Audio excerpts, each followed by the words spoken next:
Hello crochet friends, welcome back. We're working on our slipper socks and we ended last time with round two, with 20 double crochets on our work, and we're gonna get started today. We have a little bit of a bulk day today. I'm gonna set you up and then set you free, but I want to talk about a few things and get us all set so we know exactly what we're doing. So for row 3, I'm going to demonstrate what it is, and then it's the same thing for 3 through 10. But I wanted to tell you about that because I wear a US size 7.5 shoe, 7.5, sometimes 8, it depends on the shoes. So I'm going through 10 rounds for the length of my foot. So if this were my toe and this were my heel over here, I'm going to do 10 rounds all together, starting from very beginning. So it'll be 10, 3 through 10 we're going to do today, to get to about my heel. So where your heel starts, because once we come back, we're going to do 11, and that starts shaping the heel. It just gives it a little more room so it can get around the heel on your foot to start going up your ankle. So if you have larger feet, maybe you wear a 9, 10, whatever, or you're making this also for a man, which would be a lot bigger, you may need more rounds. You may need more than 10. Or if you have smaller feet, you may need less. So try it on and see how it is. And if it gets right up to, where your heel begins, you can stop and, feel how it is, see what it's like, and I don't want you to do too many rounds if you don't need them. Also, I don't want you to not have enough if you need longer. Some people have nice long feet, so you might need more space, that's all. So we're going to get started with a chain 2. Yarn over and pull through 1. Yarn over and pull through 2.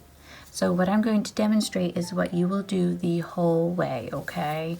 So we are going to do 1 front loop only, double crochet in every stitch around. So this is where we are. So we yarn over, we go into our next stitch right here, front loop, yarn over and pull through, yarn over and pull through 2, yarn over and pull through 2, yarn over, front loop, yarn over and pull through 2, yarn over and pull through 2, and yarn over and pull through 2. I'm sorry, I don't know if I said that one right. Yarn over, front loop, yarn over and pull through, yarn over and pull through 2, yarn over and pull through 2. I think I got excited about my 2.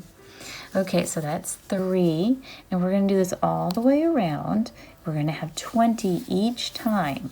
Okay, so we need 20 front loop only double crochets each time. So remember, you're only working that front loop, and it's going to give nice texture on this project. I think it looks pretty. I hope you do too.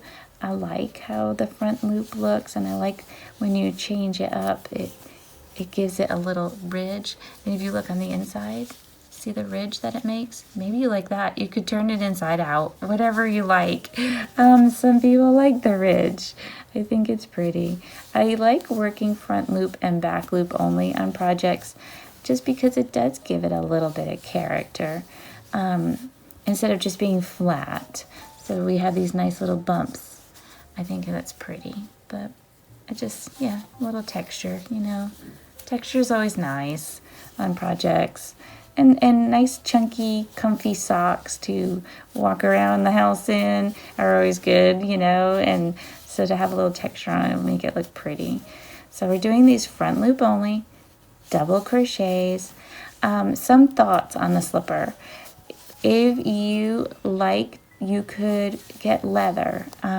They sell, leather sole, or, you could even take leather probably and cut it to what you'd like, and put it on the bottom of your slipper. You could do that, your little slipper sock. If you've got not a carpeted floor, maybe you have hardwood or tile or something, or laminate, and you don't want to slip. So that's always an idea. Just think of ways to get crafty with your project of how to change it up for you. I do believe some people take flip-flop soles. They use those and they attach them, which I think is interesting too. You never know. Okay, give it a count. See if you have 20. I have one more to go. Okay. Here we are. There's my front loop. That's number 20. Okay, and then we go to that same, here's your chain, go to the top of it there, that little stitch on the top there, enter, yarn over and pull through again.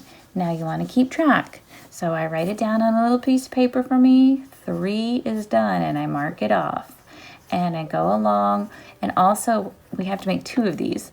So you want to keep track. If you are adjusting the size on it, then you need to know how many rounds you've done. So please keep track for yourself so your second slipper sock comes out the same. So you would just chain 2, 1, 2, and then you'd move on. And you'd keep working your front loop only double crochets and just make sure that there's 20 every time. Give it a count, whatever you have to do. We just want to keep ourselves straight. We don't want 2 slippers, to be 2 different sizes. When you go to the store and you buy shoes and they always check the inside to make sure they're both the same size. Kind of the same idea here. So we've got to keep track of how many rounds we have done. So you're going to go around front loop only double crochets. I'm going to 10, like I said. So that means that when you come back, I'm going to say I'm working on 11. So if you have adjusted your numbers, you're going to need to adjust what the next rounds are for the numbers for you. So let's say you did 12. And so when you come back, you'll be starting on 13. Okay, so no big deal. It's all good. So like I said, you're just going to keep going. Front loop, double crochets all the way around, okay, until you have 10, if you're making it the same as me, or whatever you need. All right, so keep going, working on your slipper sock. Have a cup of tea, take some time, sit and enjoy it, and finish up your little bit of bulk work. And I'll see you next time. Thank you, and have a joyful day.